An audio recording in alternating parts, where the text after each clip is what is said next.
प्रधानमंत्री आ रहे हैं, तीसरी बार आ रहे हैं पिछले 2 महीनों में। और जैसा कि हम लोगों ने पहले भी कहा था, ये तो एक सेट पैटर्न है एनडीए भाजपा की सरकार का।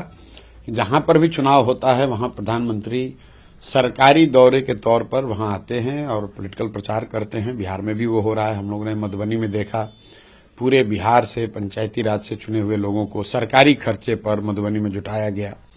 उसके बाद अभी विक्रमगंज पीरो के एरिया में उन्होंने एक बैठक करी, और अभी भी जो बैठक हो रही है जसौली सिवान में, वहां पर भी यही हम लोग सुन रहे हैं कि पूरे इलाके के सारे स्कूलों को, सारे आंगनवाड़ी सेंटर्स को, सबका गाड़ी बस सबको व्यवस्था देकर सरकारी तौर पर इकट्ठा किया जा रहा है। आप कितने भी लोगों को इकट्ठा कर लें, जब लोग स्वेच्छा से नहीं आ रहे हैं तो उसका फर्क तो कुछ पड़ना नहीं है। दूसरी बात जो बिहार के लोगों के समझने के लिए है कि प्रधानमंत्री यहाँ आ रहे हैं और ये जो खर्च हो रहा है, ये खर्च किसका हो रहा है? ये बिहार सरकार का हो रहा है, बिहार की जनता का हो रहा है। तो आप कुछ दीजिए या न दीजिए बिहार को, कम से कम बिहार के लोगों के पैसे से अपना पॉलिटिकल रैली क्यों कर रहे हैं? रह गई बात कि प्रधानमंत्री इन रैलियों में आकर क्या कह रहे हैं। प्रधानमंत्री आकर तो वही बात कह रहे हैं, हमने बिहार के लोगों के लिए अनाज की व्यवस्था कर दी, बिहार के श्रमिकों को गुजरात जाने के लिए ट्रेन की व्यवस्था कर दी। तो ये बातें तो लोग 10-15 साल से सुन सुनकर पक गए हैं।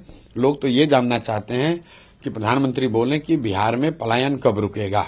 15 साल से मोदी जी के कहने पर, मोदी जी के चेहरे पर लाखों लोग बिहार में भाजपा को वोट देते हैं। आज समय है मोदी जी से पूछने का कि मोदी जी ये बताएं कि 15 साल में फैक्ट्री बिहार के बजाय गुजरात में ही क्यों लगती है, बिहार में क्यों नहीं लगती है? ऐसा कैसे है कि बिहार के बच्चे ही मजदूरी करने गुजरात में जाते हैं? कुछ लोग कहेंगे भाई यहाँ तो राज्य सरकार का ये मामला है। राज्य में भी मोदी जी का ही सरकार है, राज्य में भी नीतीश भाजपा की सरकार है, और उसी राज्य सरकार के प्रचार के लिए मोदी जी आ रहे हैं। तो भाजपा समर्थक ये नहीं कह सकते हैं कि अरे भाई मोदी जी तो बहुत काम कर रहे हैं, बिहार सरकार काम नहीं कर रही है। तो बिहार सरकार भी तो मोदी जी की ही सरकार है।